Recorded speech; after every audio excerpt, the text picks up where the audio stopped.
നമുക്ക് ഒരു പുതുവർഷം വരികയാണ്. അതായത് 2024 ഏകദേശം തീരാനായിട്ട് പോകുന്നു. ഇപ്പോൾ ഡിസംബർ ആയിട്ടുണ്ട്. അടുത്ത 2025 പുതുവർഷം തുടങ്ങാനായിട്ട് പോവുകയാണ്. അപ്പോൾ നമുക്ക് ഫെങ്ഷുയി പ്രകാരം അവിടുത്തെ ന്യൂ ഇയർ എന്ന് പറയുന്നത്, നമുക്ക് ചൈനീസ് ന്യൂ ഇയർ എന്ന് പറയുന്നത് 2 രീതിയിലാണ് ആ കണക്കെടുക്കുന്നത്. നമ്മുടെ ജനുവരി 1-ാം തീയതി അല്ല അവിടെ ഇയർ ചേഞ്ച് ആകുന്നത്. സോളാർ കലണ്ടറിനെയും ലൂണാർ കലണ്ടറിനെയും ബേസ് ചെയ്തിട്ടാണ്. അതെങ്ങനെയാണെന്നുള്ളത് ഞാൻ പറഞ്ഞുതരാം.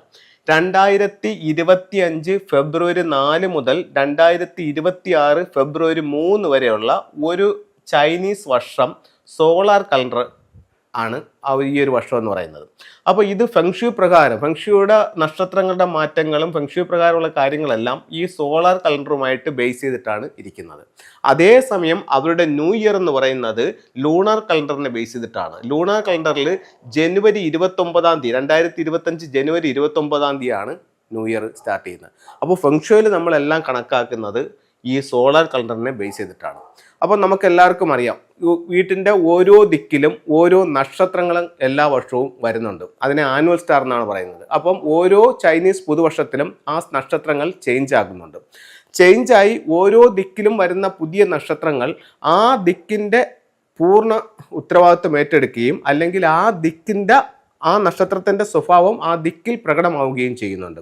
അപ്പോൾ അത് നമ്മളുടെ ജീവിതത്തിൽ അല്ലെങ്കിൽ വ്യക്തിക്ക് എങ്ങനെ പ്രകടമാകുന്നു എന്ന് ചോദിച്ചു കഴിഞ്ഞാൽ, നമ്മളുടെ വാതിലോ നമ്മളുടെ ബെഡ്റൂമോ ആ ഭാഗത്തുണ്ടെങ്കിൽ ഉറപ്പായിട്ടും ആ വരുന്ന നക്ഷത്രം ഏതായാലും അതിൻ്റെ ഒരു ഗുണം അല്ലെങ്കിൽ ഒരു ദോഷം നമ്മളെ ബാധിക്കും. അപ്പോൾ അതിൽ 9 നക്ഷത്രങ്ങൾ, 9 നമ്പറുകളെയാണ് 9 നക്ഷത്രങ്ങൾ എന്ന് പറയുന്നത്. നമ്പറുകൾ ഇങ്ങനെ തന്നെയാണ്, 1, 2, 3, 4 എന്ന് പറയുന്ന കണക്കുള്ള 9 നമ്പറുകൾ. ഈ 9 നമ്പറുകളെ 9 നക്ഷത്രങ്ങളെ കാണുന്നു. അപ്പോൾ ഇതിൽ ഏറ്റവും സമ്പത്തും സൗഭാഗ്യങ്ങളും തരുന്ന നക്ഷത്രം എന്ന് പറയുന്നത് 9 ആണ്. അത് 2025 ഫെബ്രുവരി 4-ാം തീയതി വരുന്നതെന്ന് പറഞ്ഞു കഴിഞ്ഞാൽ, ഈ വർഷം ഏതൊരു വീടിൻ്റെ ആയാലും ബിസിനസ് സ്ഥാപനത്തിൻ്റെ ആയാലും ഓഫീസിൻ്റെ ആയാലും കിഴക്ക് ഭാഗത്താണ് 9 എന്ന് പറയുന്ന ഈ ഒരു പർപ്പിൾ സ്റ്റാർ വരുന്നത്.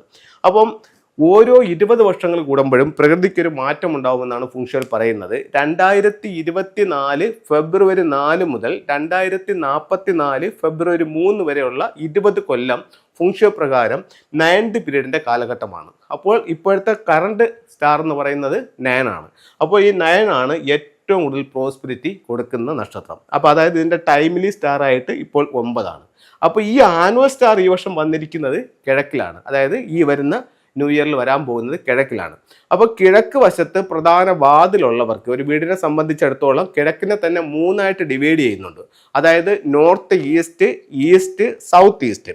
അതിൽ ഈസ്റ്റിൽ വരുന്ന 45 ഡിഗ്രിക്കകത്താണ് നിങ്ങളുടെ മെയിൻ ഡോറെങ്കിൽ ഈ വർഷം നിങ്ങൾക്ക് ഒരുപാട് സാമ്പത്തികമായിട്ടുള്ള നേട്ടങ്ങൾ ഉണ്ടാകാനുള്ള സാധ്യത വളരെ കൂടുതലാണ്. അപ്പോൾ നമുക്ക് നമ്മുടെ സമ്പത്ത് വർദ്ധിപ്പിക്കാൻ വേണ്ടിയിട്ട് നമുക്ക് ഫെങ്ഷുയിൽ എന്ത് ചെയ്യാൻ പറ്റും എന്നുള്ളതാണ് നമ്മളിവിടെ നോക്കേണ്ടത്. അതിൽ പ്രധാനമായും ചെയ്യേണ്ടതെന്ന് പറഞ്ഞു കഴിഞ്ഞാൽ, നിങ്ങളുടെ എൻട്രൻസിൽ റെഡ് കളറ് മാറ്റ് ഇടുന്നത് വളരെ നല്ലതായിരിക്കും. അതായത് കിഴക്ക് ഭാഗത്ത് റെഡ് കളർ മാറ്റ് ഇടുന്നത് നല്ലതായിരിക്കും.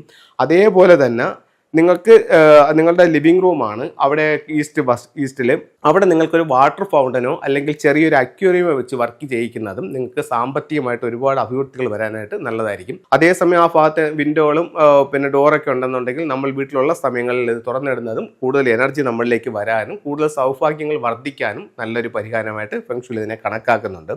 അതുപോലെ അവിടെ ചെയ്യാവുന്ന മറ്റൊരു ടൂൾ എന്ന് പറയുന്നത്, വെൽത്തിനെ ആകർഷിക്കുന്നതായിട്ടുള്ള ചില സിമ്പിൾസ് ഉണ്ട്, വെൽത്ത് സിമ്പിൾസ്. അത്തരം സാധനങ്ങൾ നമുക്ക് മെയിൻ ഡോറിൻ്റെ സമീപത്തോട്ട് കിഴക്ക് വശത്ത് വെക്കാം.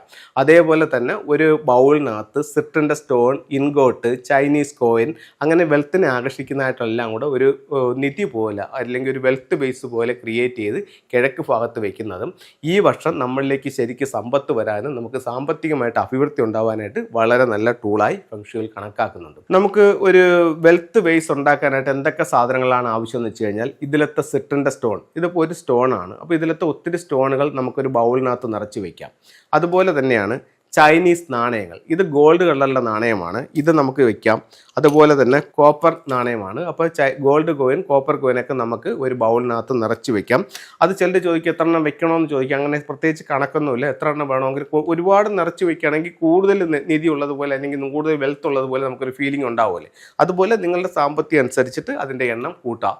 അതേപോലെ ഇൻഗോട്ട്, ഇത് സ്വർണ്ണക്കട്ടിയായിട്ടാണ് ഇത് കണക്കാക്കുന്നത്. അപ്പം ചൈനീസ് കോയിൻസ്, സിട്രിൻ, ഇൻഗോട്ട്, നമ്മളുടെ നാണയങ്ങൾ, അങ്ങനെയുള്ള സാധനങ്ങളെല്ലാം കൂടെ വെച്ച് ഒരു വെൽത്ത് ബൗൾ ക്രിയേറ്റ് ചെയ്തിട്ട് നമുക്ക് ഈസ്റ്റ് ഭാഗത്ത് വെക്കാവുന്നതാണ്. അപ്പോൾ നിങ്ങളുടെ ജീവിതത്തിൽ എല്ലാവർക്കും എല്ലാ സൗഭാഗ്യങ്ങളും ഉണ്ടാവട്ടെ എന്ന് പ്രാർത്ഥിച്ചുകൊണ്ട് നിർത്തുന്നു. നന്ദി, നമസ്കാരം.